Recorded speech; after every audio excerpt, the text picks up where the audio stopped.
Before we dive in, we have a tiny request. If you're watching on YouTube, click subscribe. If you're on Spotify, hit follow. It's free and it helps more Otome fans find amazing stories like the one we're talking about today. And today we're talking about Merry Crisis, so grab a drink and get comfy. Hi everyone and welcome back to the Otome Games podcast. I am Sweet Pixel. And I'm Midnight Static. Joining us today is the lovely Allie from Monsoon Games. They're the team behind the diverse characters, branching story, and the beautiful art of Merry Crisis. And Allie is their lead writer, programmer, and the founder of Monsoon Games. Welcome Allie. We are so happy to have you. Can you please tell us a bit about yourself and introduce yourself? Hello. Yeah, thanks so much for having me. So I'm Allie. I'm a Singaporean writer and game developer. As you guys mentioned, I am the founder of Monsoon Games. We're currently working on 2 games right now. So the first is Merry Crisis, as you guys have mentioned.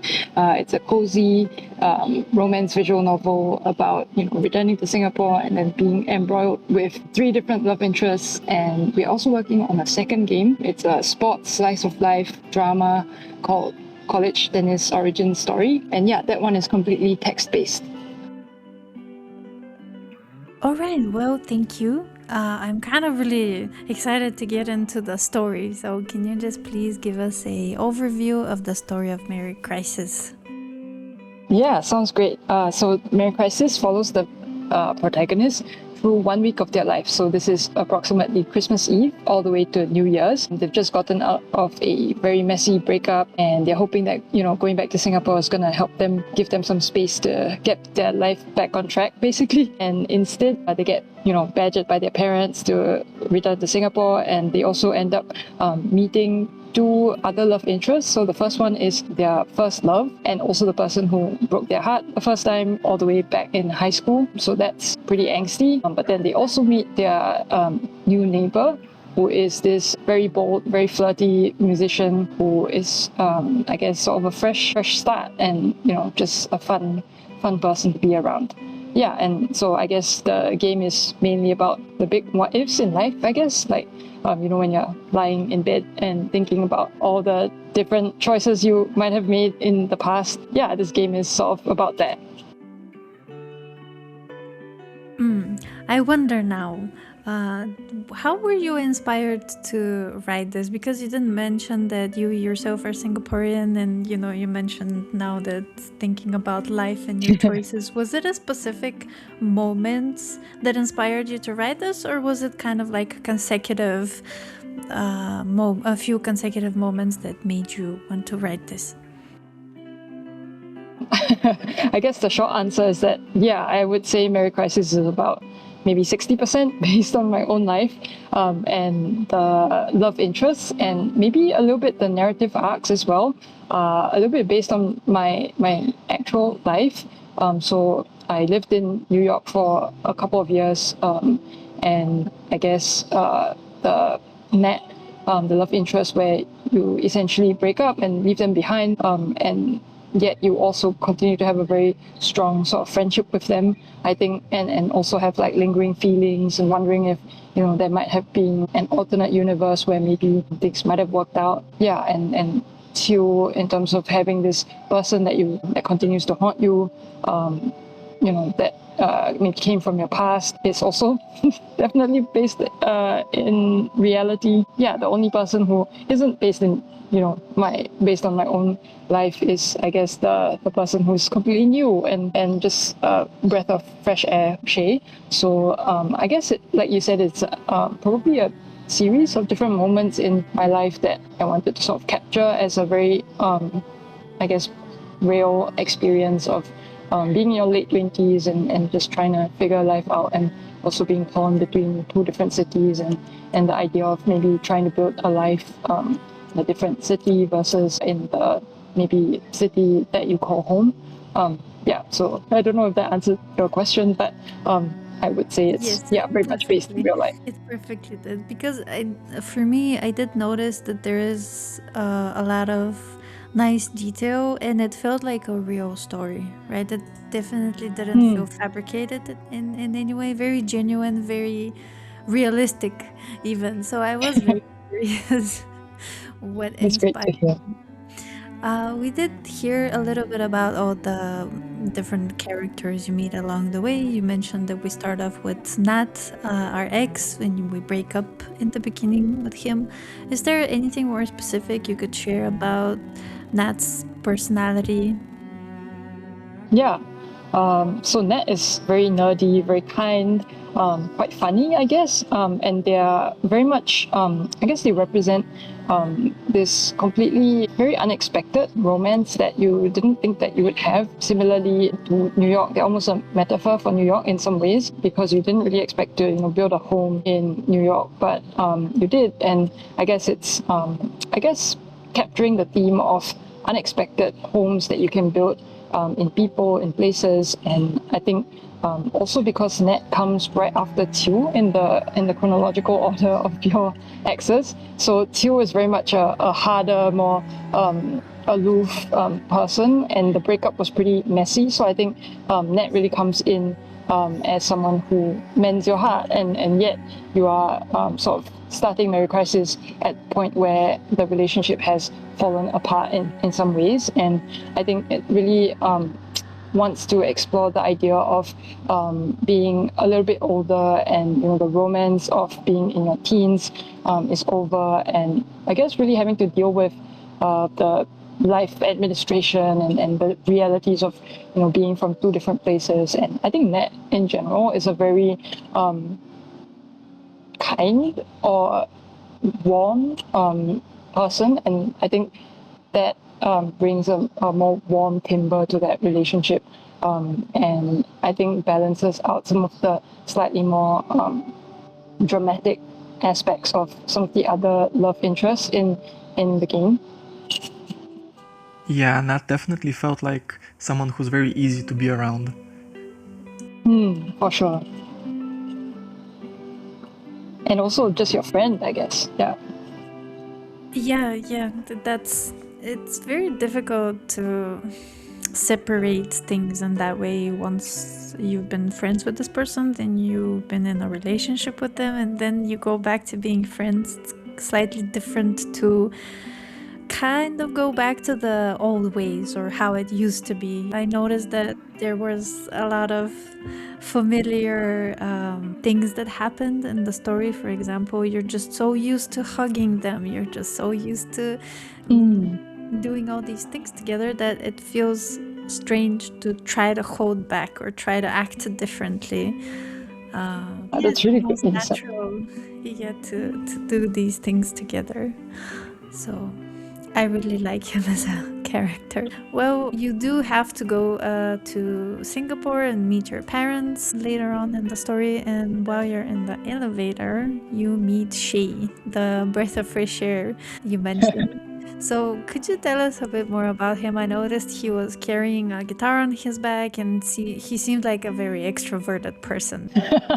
Yeah, so I've had a couple of people play the demo, and I think Shay is definitely an acquired taste. Like a lot of people are more into the quiet sort of broody Teal, and so Shay comes in and sort of is so outdoorsy, very bold, and I definitely think there's a team Shay and a team Nat and a team Teal, and the people who like each character really seem to be quite different. Yeah, but I think Shay is very much flirty, outdoorsy person, and I think in my brain, I guess narratively, they sort of represent an alternate life in Singapore, and the possibility of actually finding happiness in a country that maybe you might have given up on in some ways and tried to build your life elsewhere, but then you come back to Singapore and you sort of get a glimpse of possible happiness through Shay. Yeah, and I think this is already out in the text-based version of this game, but you essentially have two different career choices. Your protagonist can either be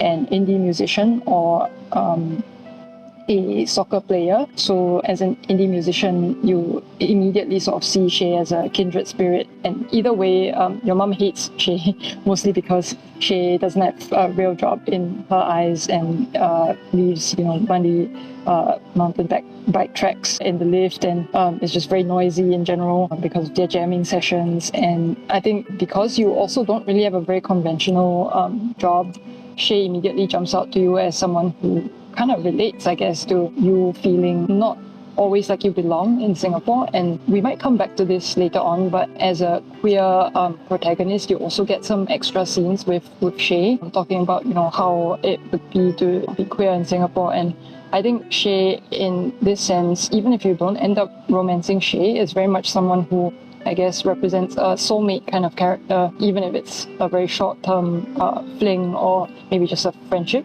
Yeah, so I think Shay is someone who you sort of bond with over the maybe 6-7 days that you're in Singapore, and represents almost alternate universe protagonist in a way. Yeah, I think that's Shay in a nutshell. I think Shay is also a really fun character to write because most of the scenes with Shay are just very light-hearted, with some little slightly more angsty scenes peppered in because, like I said, Shay is a queer Singaporean. That's not always the happiest thing. Yeah. You mentioned that our mom doesn't really approve of Shay, and I do remember that she's nagged a lot about him being noisy because he's a noisy neighbor, but she also didn't approve of Nat. I didn't quite understand why she doesn't approve of Nat. I mean, we did mention to her that we are dating Nat, but she didn't really see us as a couple. Yeah. So I think that might be, that's great to know. I think that might be expanded on a little bit more, and I'll definitely work on, having a little bit more follow-up conversation about that, maybe in a flashback as well. But yeah, I think mainly your parents are pretty traditional Chinese Singaporeans, and I think they've always never really been extremely happy about your decision to move to New York. And I think Nat to them sort of represents that draw of just foreign countries and foreign worlds and foreign people in general. And so I think that there is that scene in the kitchen. Your mom sort of says a little bit more if you are a bit meaner to your mom. And then she sort of explains a little bit more about why she's so upset about Nat. But in general, I think it's a combination of Nat representing you leaving Singapore.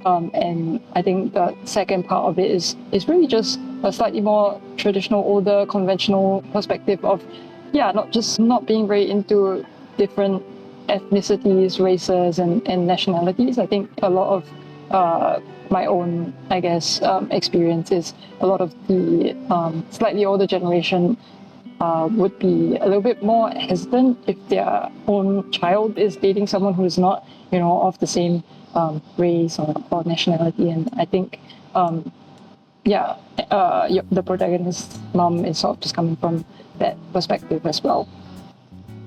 I understand, I see. I did appreciate, though, that she was sympathetic when we mentioned that we broke up.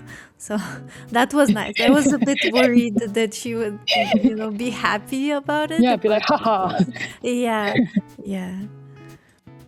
Yeah, but it's funny you mentioned that because I also think actually Nat's personality and career choices would totally be very in line with your mom and her preferences if Nat hadn't been, Black and American.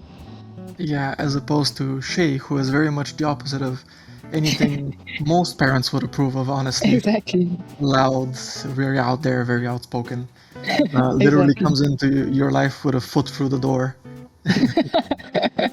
Exactly. I think one of the things, since I was very torn between Nat and Shay, and the thing that put Nat slightly above Shay, even though I really like the way Shay is and the type of person she is, or for me it was a she, for Pixo it was a he. For me, I really like the type of person they were, and I really like Nat, but the thing that really puts her above the edge were the dogs. Honestly, the moment I saw the dogs, and then I found out that you have a friendship bar for both of them, I was so sad that I could not really do anything to influence that bar for the demo. I was so excited. I said to myself, she has the dogs, I'm going with her. I am maxing out my friendship with the dogs no matter what happens. That is so funny. Shay needs to get a pet. Absolutely. I guess the plants kind of count as pets. Like the whole family. Okay, Okay, well, I am glad we got to hear about Nat and Shay, but last but not least, we also need to talk about you. My partner and I kind of bumped heads because I misunderstood whether we dated you or not, but I think you just confirmed that for me, again, for him, she was our ex, right? Okay, well, what can you tell us a bit more about you? He felt like a more mysterious type of character. It was a bit harder for me to truly understand the personality. So please share with us. Yeah, for sure. So in the flashback in the demo, you sort of meet him at this party that you're having in high school, and I think you immediately sort of hit it off.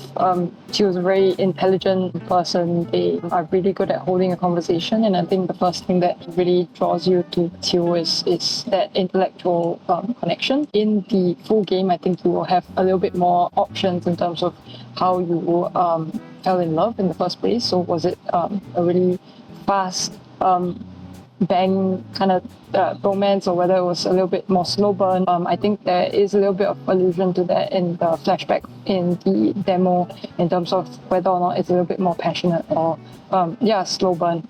But in general, I would say Teal is someone who is very ambitious. They have their own dreams, and this will be expanded a little bit more on in the full game. But their parents are very strict, and they have their own, I guess, definitions of success. And Teal, as a young person, was very much wrapped up in those definitions of success. And I guess that was one of the reasons why your relationship sort of imploded in the first place, but then they really stuck with you. And I think through the course of the demo, you will also see that, I think Teal feels the same way. And I think both of you, especially Teal, perhaps has always been thinking about the protagonist and what might have happened if things didn't go so badly at the end, and if they had fought a little bit harder for the relationship.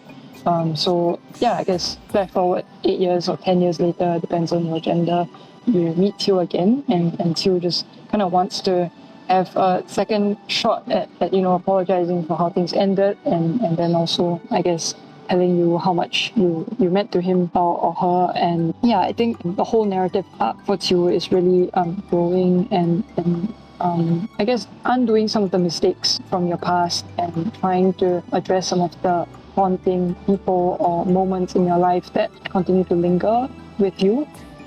So I think Teal is definitely a little bit more angsty. In the text-based demo, I've had a lot of people write in messages being like, I cried, reading Teal's storyline, blah, blah, blah. I think in general, Teal probably has the most angst. And in the extended demo, that there are plans to sort of put in a lot more of the backstory behind why your relationship sort of ended the way that it did. And I think that should be pretty juicy stuff. I'm really looking forward to hearing people's reactions to that as well. Yeah, honestly, I said that Shay and Nat were my favorite, but Shiu definitely felt like the hardest character, or the one that has the most of a backstory that you need to have explained. Like, it's even set up from the start as kind of a mystery of what happened between you two, and that's something you don't get to figure out in the demo. So I would imagine that they were very hard to write. You can't really lean on comedy or being out there and saying something silly like with Shay, or the dogs like with Nat. You really have to be in the moment and experience the actual feelings that they're going through and unwinding between them. So which character was the most fun to write? Was that the most interesting part, or is it honestly more fun to just write someone who's funny and silly and lighthearted? Oh, great question. I think in general, a lot of the characters also play on certain tropes that are really popular. So, I think Shay is really like golden retriever energy, but also a little bit more bold. And Nat is a little bit more cozy, hot chocolate kind of vibes. And Teal is a lot more of the black cat kind of slowly softens up to you. And then that really gives a lot of readers the payoff as you get to soften up this really hard character, like you said. And in terms of who was the most difficult to write, this is a really cop-out answer, but I think they were all really fun and difficult to write for different reasons. But yeah, I mean, I can explain a little bit. I think because Nat and Tew drew so much from real life, I think the dynamics, of staying friends with an ex and Tew's storyline of how things ended, and then dredging up a lot of the personal history and lingering both pain and nostalgia was easy to write in the sense that it drew from a lot of personal experience. But it's also, like you said, be a bit more difficult in the sense that it has slightly more powerful emotions of just grief and loss as well. As Shay is a lot more lighthearted and more playful. But I think also the most difficult to write in the sense that I had to make up a lot more of Shay's personality, dialogue. I guess I don't know any friends in real life who are musicians. So yeah, I think Shay is fun to write in that sense because I get to make up a lot of the dialogue, and I think Shay's dialogue is just funny and fun to write in general. But yeah, I would say that Tew and Nat are almost cathartic in a sense to sort of be able to touch on some of the themes and issues that come directly from life, I guess. Yeah, that makes a lot of sense. You say that Shay was probably kind of difficult because you're not basing them on someone you already knew or had experiences with, and you don't know someone like that in real life, but I can tell you I know people who are exactly like Shay, and you did great, honestly. Yeah, so bits and pieces taken from random people. I'm like that person with a notebook, like copying down whatever you said, whatever you did, so I can use it for a game. That's awesome. All right, you did mention something. You did mention that taking different choices in the story gives you different results, or picking different orientations or different genders for both you and for the love interest can give you some different results. I wanted to ask, are there any changes to their personality based on who you are or who they are, or in any of those combinations, or are they still pretty much the same person throughout, no matter what happens? So I like to think that the character design is such that the main essence of the character stays the same. So for example, is way more bold, way more flirty, Tew is a little bit more reserved. So those aspects of it, as well as the main themes that they explore, so kindred spirit versus ghost of your past, etc. All of that stays the same, along with some of the major narrative beats stay the same across genders. But I think one of the major things that does change a lot, pretty significantly, is if you are of the same gender as one of the love interests. I think it also, for Tew, matters whether or not you were born a certain gender or not, because when you knew Tew, you were of the gender that you were born, and then there is additional text for if you transition after that. And if you are also of the same gender, then the backstory does differ quite significantly as well, as you will see, I guess, a little bit more in the extended demo as well, even though I think some of the text already does vary in the current demo. And another example would be Shay really opens up to you if you're queer. Yeah, and I guess, the very significant variations occur based on the protagonist's gender and in relation to the characters. And I guess in terms of the characters themselves, like I mentioned, the main essence of stays the same, but I think it's interesting to get reactions from readers as well, based on the characters doing exactly the same thing, but then being read in different ways. So for example, I had a friend tell me that, male Shay sort of running towards the lift and sticking a leg out reads very differently from a female Shay doing the same thing. Like, as a woman, like running to a lift and blocking it with a book, I guess feels a lot more fun. Maybe male Shay doing that seems a little bit more assertive, I guess. And there was actually a debate. I was wondering whether or not to keep that scene in. I was asking my girlfriend, is this too much? Does this seem like sexual assault? Like, is it gonna happen? No, I think it's great. Please don't remove it.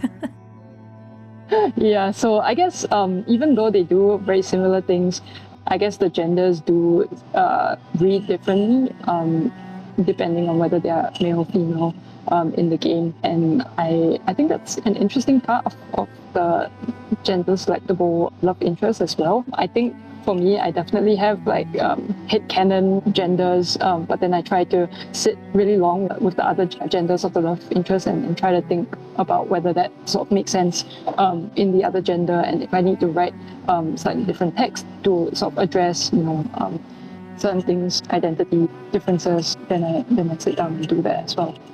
It's interesting you say that you have a headcanon of like almost quote unquote the official gender of the love interest. When I was reading it, I was trying to figure out if I can pinpoint which character was originally intended as what gender, but it's so hard, you really can't tell. Because I played with mostly female love interests, where Sweet Pixel played with mostly male, and it was pretty hard to pick up on the differences, but you can definitely get a different vibe, like you said with Shay and the boat in the lift. Yeah, I mean, I would definitely not say that it's like originally intended genders for sure, but I think maybe the only example really is Shay, and I definitely imagine Shay in my head as female, mostly because I think male Shay, it's probably so much more bold and flirty than like, I don't know, female Shay would be, but yeah, I think that's probably the only character that maybe a little bit more female to me. I think both Nat and Teal feel like I'm very much wedded to both genders of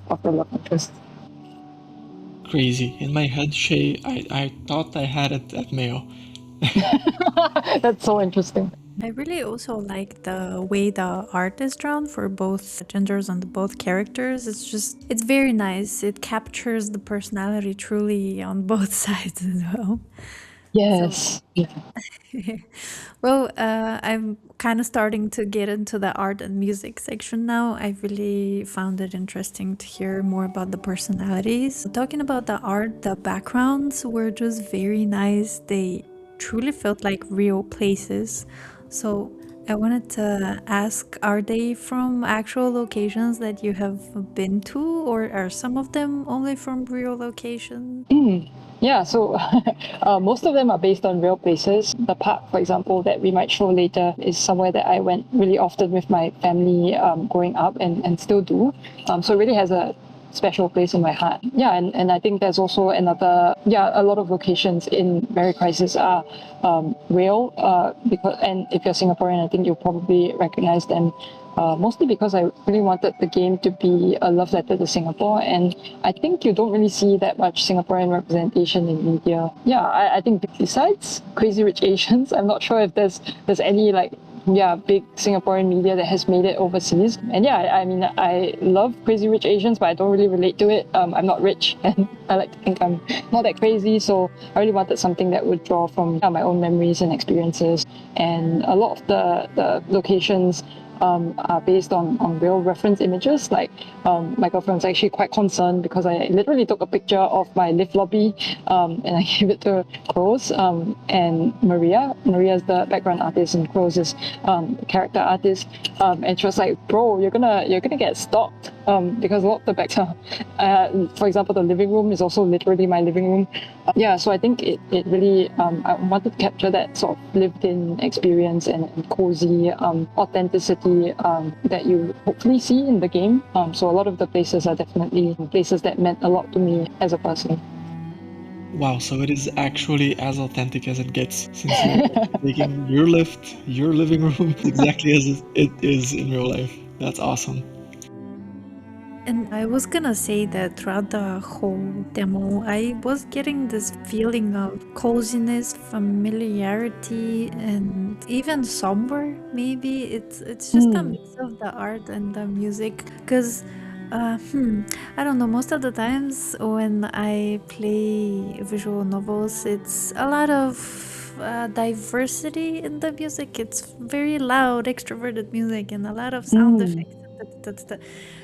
But this one just felt like home. I don't know why. I haven't been to any of these places, but it's somehow a type of familiarity, a type of nostalgia was definitely in there for me. And I'd say my most favorite location was at the center somewhere. It's in a city and then there's water. That was very pretty. I really like that. My gosh, yes, yeah. So that's the Singapore River, and it's a really nice place to go sit by the river and just like get some food. And during the COVID pandemic, when we weren't allowed to be indoors with friends, it was really one of the places that people would go to and just sit by the river and eat and chat outdoors. It looks super nice, especially I can imagine at night with the lights from buildings or cafes and them sparkling. I can just imagine it. Oh my gosh. Oh, it means so much to me that you think, the vibe is really cozy and intimate. Actually, I just wanted to also shout out my artist, and especially, so the person who did that scene is Sylvia. And I think, all the background artists really captured the lighting is so magical. Like, I think, you can show them a reference image or whatever and tell them, you want blah and blah style. But I think really the colors and the lighting really come to life when they do the backgrounds. And I think it's just so wonderful how they managed to capture what you said, that warm and like super cozy, even just nostalgic kind of feel. And I really think that really heightens the game so much. I agree. Totally. Great job. Is there anything more you could share about the art style in general? I usually don't like determining other people's art styles, and I'd like to hear more about it from them themselves. Yeah, exactly. So actually, I managed to convey some of the questions to my artists, and maybe would it be cool if I read some of their answers? Yes, of course, of course. Cool. Okay, so Crows, who does the characters, this is on the art process. So he says that the main thing that he does in terms of process is really learn to name his layers. And the process is pretty normal, just sketch approved, line art approved, and then colors. And he says that he really appreciates the challenges that help him test out different things. For example, new poses or the background that he did. So a side note is he's saying that because he mostly does the characters, and the background that he did was really amazing. And I think it's something that he doesn't usually do. So it's the beach scene that I'm sure we'll talk about a bit later. And now this answers from Maria, who does the backgrounds. So regarding the art style and the process, so this is I'm just going to read out. Personally, I'm someone who can adapt to the style that each project requires, and in this case, I try to maintain the cleanest style possible and try to research the best atmosphere. I like to research and look for various references, and once I've decided on the angle or point of view, I start sketching. I try to make the sketch as clear and precise as possible before doing the line art, and then move on to color. This is the part that I enjoy most. I love combining colors to create unique atmospheres. And regarding the inspiration question, I get my inspiration from almost anything. I'm a very visual person, and I find a lot of inspiration from small moments, going for a walk and seeing how the light works in certain environments, a building with interesting architecture, how colors work in different climates, etc. And I also love playing video games. I think it really helps me refresh my mind and find inspiration. Stardew Valley and Animal Crossing are some I usually play. Yeah, so that's from Maria. Was gonna say that I couldn't tell in any way that the artist for the character in the background are two different artists. Sometimes you know how just people have a different art style and it could potentially clash in some games, but I really couldn't tell. I thought it was one person drawing both. And it's amazing how they managed to just make it blend. I don't know how. Yeah. Absolutely, and you would be shocked to know that it's actually multiple people doing the characters and backgrounds, because some of the artists they did like a couple of backgrounds and then they had a full-time job. So Sylvia's one of them, the artist that did the Singapore River background. She is doing a full-time job as a background artist right now for a bigger studio, and yeah, it's really just amazing to hear. It's a commitment to have a full-time job and then work on a side project for sure. I totally feel you. Well, I also have to ask about the music. I noticed that there are a few tracks in the demo, and I think that there's gonna be more in the full game as well. How many are there in total? What can you tell us about the music in general? Yeah, I mean, it was difficult to find music tracks that would fit exactly. There's currently 4 music tracks in the demo and 1 more in the trailer. So 3 of the tracks currently are sourced from a website, and then the last one is a really funny story actually. So for the text-based game, I've had I guess a fan, a community member reach out to me, and she wrote a song about Tiu many years back. I think at least 1.5 years back maybe, and it was about Tiu, inspired by the very sad breakup. And she wrote a song, and I thought it was amazing. And so when I started thinking about making the visual novel version, I reached back out to her and I asked if she would like to work on the visual novel music, and she said yes. So she's the one who actually did a lot of the music for the Tiu scenes, especially at the end. You know, there's the Allie, and you're talking to Tiu, and there's this sad background music going on. So that's from Nika. Yeah, and she's working on more tracks for the full game as well. Awesome. And it's worth mentioning that on your HIO page and your press kit and everywhere else, you can find everyone who works on this project and support them if you're interested. So next up, I think we should talk about some exclusive behind the scenes stuff that you might be working on. Do you have any funny stories about working with all of these people? Anything as part of the development? I know that behind the scenes can be a bit of a mess, it can be really fun, it can be really exciting, it can be stressful. So are there any cool moments that you'd like to share? Oh man, so many I think. Okay, so the first one that I was thinking was this friend who was helping me playtest the game, the unreleased things that will sort of come out in the extended demo. She's a night owl, and so she ended up playing it at I think 1 a.m. or maybe 2 a.m. and she reached a scene where Tiu's mom appears, and there is this very horrifying violent screen shake, and her first reaction was to be really jump scared, but then her second reaction was to ask me why the mom was in a sexy v-neck, and then she also was like, oh my gosh, is the mom a secret love interest? But the answer is no. The moms cannot be romanced in this game.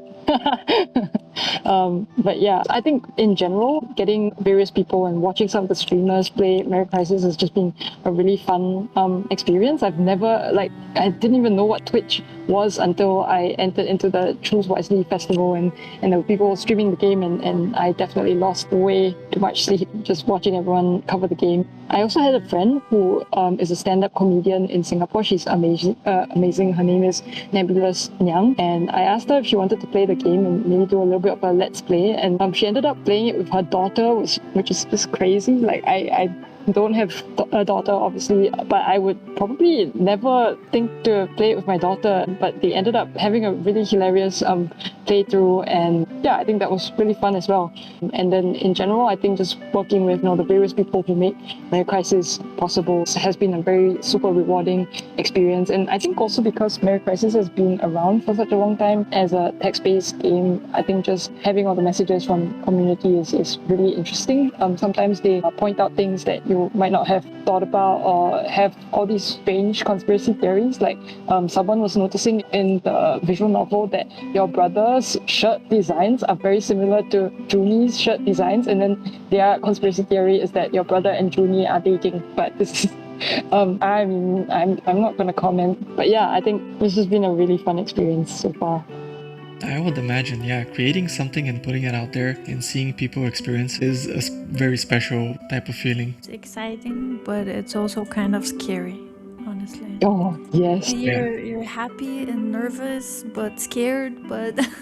You're like, oh no, are they gonna like it? And then they say one slightly neutral thing, and then you're like, oh no, I need to change that scene immediately. Yes, the urge to just immediately go in there and change it. Sometimes it's better to leave it the way it is, because I think sometimes that is the best version of it that you could possibly have. And the more you So tweak, wise. the worse it gets. Yeah. Go with the first gut feeling, I guess. Yeah, that's often the best way to do it. So you've actually sent us some exclusive content that was very interesting to see. We have some outfits for Nat, both male and female, in a sort of button-down Hawaiian-ish floral shirt. Very cool, very sexy, very beachy. Yeah, that gets really hot in Singapore, so gotta undo those buttons. So I imagine that confirms my theory that, of course, if you decide to pick Nat, they would have to come to Singapore at some point. Oh, yeah. Actually, I completely forgot that this exclusive thing would, I guess, hint that. But yeah, exactly. So it's going to come to Singapore, and it depends on your choices earlier on in the game. Yeah, and you get to spend some quality time with Nat in Singapore as well. Transitioning from there, the next piece of content we have is the beach with a sketch of Nat and a reference photo. So can you talk a bit more about this place and this piece of Yeah, art? so the place is called Labrador Park, and it's really close to my house, and my parents used to bring us there as kids. We would, get takeaway pizza and just sit by the coast, and I also skipped class once to go there with my, I guess, high school partner, and that scene will be in the full game. I just think it's a really amazing, quite romantic place. It is also somewhere that a lot of people go to fish, and it's also been protected as one of the, I guess, maybe only 2 rocky beaches in Singapore, and there's a lot of amazing wildlife. Yeah, so anyway, the place is Labrador Park, and concept image is a flashback where you hang out with Nat. Nat comes to visit you, and this is almost 3 years ago, and I think you guys talk about the possibility of Nat ever moving to Singapore, and I think it already brings up this tension between you and Nat coming from very different worlds, and what happens if you don't want to live in New York or Nat doesn't want to live in Singapore. And I think it probably foreshadows a lot of the reasons and issues that you have in present day. And I think it will also, I guess, link up to some of the conversations that you'll have with Nat in the present day as well. Yeah, so I think in general, this moment is a pretty hard-hitting and special one that will be appearing in the extended demo. I think the character designs are just amazing for this one. I think Nat just feels so fun, and I think it was also really meant to highlight the very carefree, light-hearted relationship that you had with Nat 2-3 years ago when you were both, I guess, younger, still in college, very much not thinking about the future and all these realities of, being from 2 different countries. Yeah, so I think the character design and just Nat in this very fun Hawaiian outfit that, like you mentioned, very much alludes to this, I guess, calm before the storm, or like happiness before everything kind of crumbles kind of vibe to the scene. I'm really excited to have that scene out in the wild and hearing what you guys think of it. It's definitely giving calm and carefree vibes with the beautiful beach. The art is amazing. I really like this piece. The next thing we have is one of Shay, Mayo Shay, at a concert, what looks like a punk show. Can you tell us a bit about that? Yeah, so Shay invites you in the demo to his Christmas performance, and you can dance with Shay and really start to meet his the people that are important to him in his life, or her. Yeah, so you get to meet their band mates, and I think it's generally trying to capture that idea or that feeling of falling in love really quickly, or maybe just not falling in love, but having a very strong attraction or friendship feeling with this person that you really connect to and find it very easy to hang out with. So that scene will eventually flow into a potential night after scene as well with Shay in their bedroom if you want. So yeah, I think it's a turning point in your relationship with Shay, where I guess Shay transforms from a stranger who is a little bit more flirty, but you have zero emotional attachment, to someone who is, I guess, softer, someone that you understand a little bit better, and someone that you even also know a lot more about in terms of their interests, their friends, their perspectives in life. And if you do follow them back home, there will also be softer scenes, conversations, and I think this very amazing piece of the dance is done is a custom graphic, and I think originally I wasn't sure if we were going to have the scope to do custom graphics or whether it was just going to be completely just backgrounds and sprites. But yeah, I think Close really persuaded me that it would be really great to have some of these key moments in the visual novel be represented by these very exclusive scenes, and I think this one really captures the super magical feeling of a very strong connection with someone that you just met. Yes, I think definitely the right call, having scenes like this. Seeing them really brings you into the moment and breaks out of you sort of get in the groove when you play these games where you have character background, and these moments really punch in and bring you into what's actually happening in the story and in the moment. Yeah, and really signal to you that like this is a big moment in, I guess, the story and the relationship as well. Yes, exactly. All right, before we wrap up, is there anything you'd like to say to our listeners and viewers? I think only just thank you so much for having me. I really love the podcast. I listened to your episode on our life recently, and I was really blown away by how much research you guys do on all the questions. And I think also like today was just amazing. Like all the questions were so insightful, and I really had a blast. And yeah, I think to viewers, if you want to have a very chaotic Christmas with zero real life consequences, then I would love if you could check out Merry Crisis, of course. Yeah, and I think other than that, I had so much fun. Yeah, thank you so much for having me. Well, everyone, that is a wrap on this episode. And if you're interested in Merry Crisis, you can go ahead and try it out on Steam and itch.io, where there's a demo absolutely for free. Huge thank you again for joining us, and thank you for listening. Until next time.